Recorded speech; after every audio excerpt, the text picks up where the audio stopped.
स्वागत करती हूँ आप सभी का अपने YouTube चैनल एसएससी लवर पर। सो फ्रेंड, कैसे हो आप? Hope you are doing well.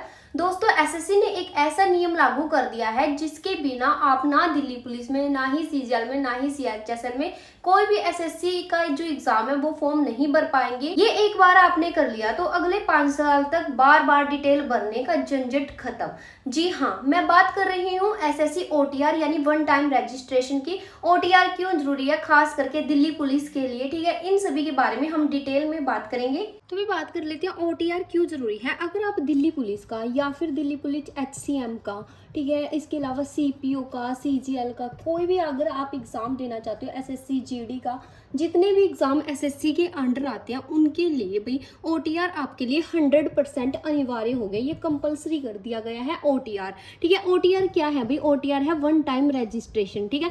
One time registration, इससे क्या होगा भाई, क्योंकि दिल्ली पुलिस की भर्ती एसएससी के जरिए होती है, आप सभी को ये तो पता होगा। दिल्ली पुलिस की एससीएम के CPO, CGL, SSC GD, MTS, इसके अलावा और भी स्टेनोग्राफर की एसएससी फेज 13 की बहुत सारी वैकेंसी हैं जो एसएससी ने ना ये चीज साफ कर दी है भी बिना किसी ओटीआर के अगर आप ओटीआर नहीं करवाओगे तो आपका कोई भी फॉर्म है जो स्वीकार नहीं होगा। मतलब अगर आपने ओटीआर नहीं करवाया तो चाहे आपके पास सारी क्वालिफिकेशन हो, आपने जो जो उसमें मांगा जाता है, +2 पास मांगा गया है, उसके अलावा ग्रेजुएशन मांगी गई है, ग्रेजुएशन को जैसे सीपीओ सीजीएल के लिए ग्रेजुएशन मांगी गई है, या फिर एज आपकी 18 से 25 साल मांगी गई है, अगर आप इसके लिए एलिजिबल भी हो ना, आप अगर आपके पास सारी की सारी क्वालिफिकेशन है ना, फिर भी आप फॉर्म नहीं भर पाएंगे। इसके क्या है फायदे? फायदे क्या है भाई इसके? फायदे इसके क्या है? फायदे प्लस दिल्ली पुलिस।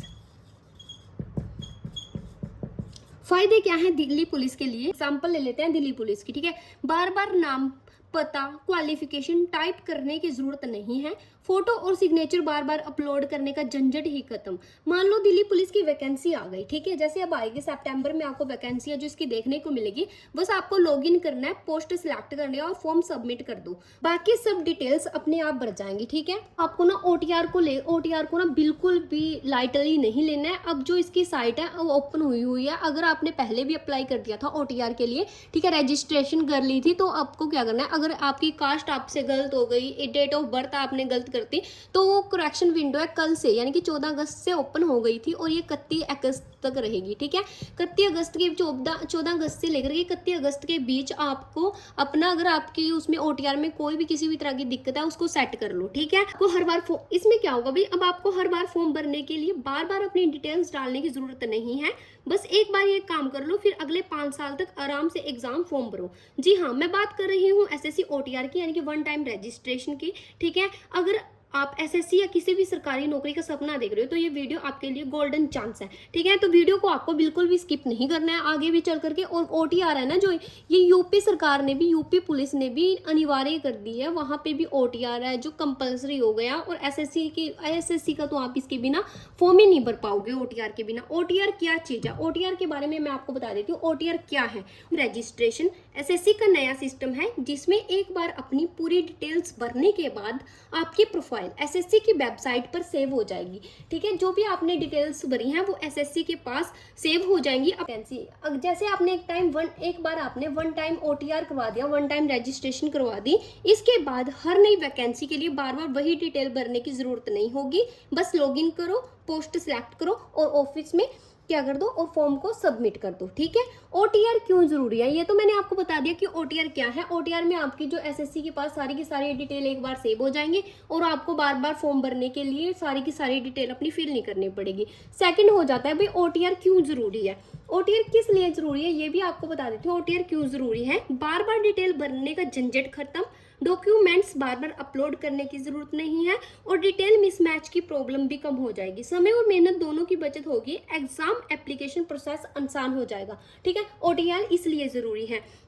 थर्ड हो जाता है कि ओटीआर कैसे करें। ओटीआर भाई आपको कैसे करना है, ओटीआर कैसे करें, ये भी बहुत सारे बच्चों को है कि ओटीआर कैसे करें। मैं आपको स्टेप बाय स्टेप बता देती हूँ। पहले आपको क्या करना है, स्टेप 1 आपको क्या करना है भाई, वो जो एसएससी की ऑफिशियल वेबसाइट है ना, ssc.government.in पर आपको जाना है, ठीक है। उसके बाद क्या करना है, होम पेज पर आकर न्यू यूजर का ऑप्शन आएगा, ठीक है, न्यू यूजर का, या फिर रजिस्ट्रेशन नाउ, न्यू यूजर का ऑप्शन आएगा और लिखा होगा रजिस्ट्रेशन नाउ, वहां पे आपको जाकर के क्या करना है, क्लिक कर देना है। ठीक है, उसमें आपको अपनी बेसिक डिटेल बनी है, जैसे अपना आपका नाम हो गया, फादर्स नेम हो गया, मदर्स नेम हो गया, डेट ऑफ बर्थ होगी, लिंग हो गया, आधार कार्ड का जो नंबर है वो भर दिया, ईमेल और मोबाइल नंबर भर दिया। ठीक है, इस तरह से आप OTR करवा सकते हो। आप खुद कर सकते हो तो भाई सही बात है, नहीं तो अपने साइबर कैफे में जाना, आपके पास जहाँ भी फॉर्म भरे जाते हैं, CSC सेंटर होते हैं जो, वहां से अपनी OTR करवा लेना।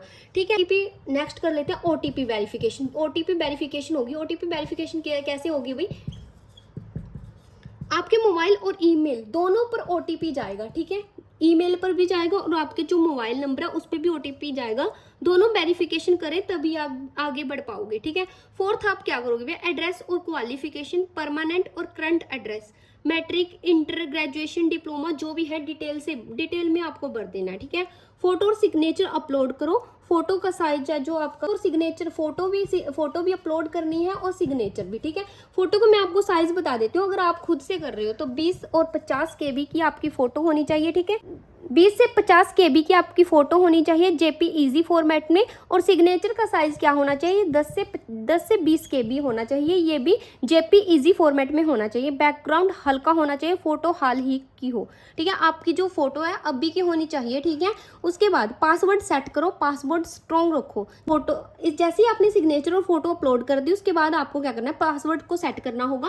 पासवर्ड को आपको स्ट्रॉन्ग रखना है। ठीक है, क्या करना है, पासवर्ड को आपको स्ट्रॉन्ग रखना है। और जिससे इसका क्या होगा, अगर आप पासवर्ड स्ट्रॉन्ग रखोगे तो आपको लॉगिन करने में दिक्कत नहीं आएगी। ठीक है, सबमिट करने के बाद आपका OTR नंबर जनरेट हो जाएगा। OTR के बाद क्या करें, अगर आज जब आपका OTR हो जाएगा उसके बाद आपको क्या करना है, मैंने आपको बता दिया कि OTR आपको किस तरीके से करना है। अगर आप खुद कर रहे हो उसके बाद बता देती हूँ मैं। OTR करते समय ध्यान रखने वाली बातें क्या करना है आपको। अब बात कर लेती कि OTR के बाद आपको क्या करना है। जैसे भी जब भी कोई SSC का फॉर्म निकले, ठीक है, जैसे अब दिल्ली पुलिस का निकलेगा, ठीक है, उसके अलावा CPO का निकलेगा, आपको क्या करना है, सिर्फ लॉगिन करना है, पोस्ट सेलेक्ट करनी है और पेमेंट करके अपना फॉर्म सबमिट कर देना है। ठीक है, डिटेल पहले से ही ऑटो फिल हो जाएंगी अपने आप, जो आपकी ने डिटेल पहले भरी हुई है वो अपने आप ही फिल हो जाएंगी। ठीक है, OTR करते समय ध्यान रखने वाली बातें हैं, नाम और जन्मतिथि बिल्कुल आधार मैट्रिक सर्टिफिकेट के अनुसार हो। भाई इस बात का ना आपको बिल्कुल ध्यान रखना है कि OTR जब आप कर रहे होंगे ना, तब आपको क्या करना है, नाम और जन्मतिथि। ठीक है, जैसे आपका नाम हो गया और डेट ऑफ बर्थ हो गया, उसको जैसे आपके 10th और +2 के सर्टिफिकेट में है ना, उसी तरीके से आपका नाम और डेट ऑफ बर्थ सेम होनी चाहिए। ठीक है, फोटो और सिग्नेचर क्लियर हो, मोबाइल और ईमेल हमेशा एक्टिव रहे। ये नहीं है कि अगर आपने जो सा मोबाइल नंबर वहाँ पे OTR टाइम पे दिया था और ईमेल दी थी वो आपने बंद कर दिया, इसको अपना एक्टिव रखना है। ठीक है जी, सबमिट करने से पहले हर डिटेल एक बार चेक कर लेना अपनी। SSC OTR सिर्फ एक रजिस्ट्रेशन नहीं है, ये आपके सिलेक्शन की पहली सीढ़ी है। जो आज इसे पूरा कर लेगा ना, वो कल फॉर्म भरने में टाइम बचाकर पढ़ाई में ज्यादा फोकस कर पाएगा। वो मौके हर किसी को मिलते हैं, लेकिन तैयारी और सही कदम सिर्फ कुछ लोग ही उठाते हैं। अगर आपको ये वीडियो मददगार लगी हो तो इसे अपने दोस्तों के साथ जरूर शेयर कीजिएगा और कमेंट में लिखिए OTR कंप्लीट। ठीक है, ताकि मुझे पता चले कि आपने स्टेप उठा लिया है। चैनल को सब्सक्राइब जरूर करिए और बेल आइकन को दबाइएगा ताकि अगली SSC अपडेट आप मिस ना हो। Thanks for watching this video, bye bye.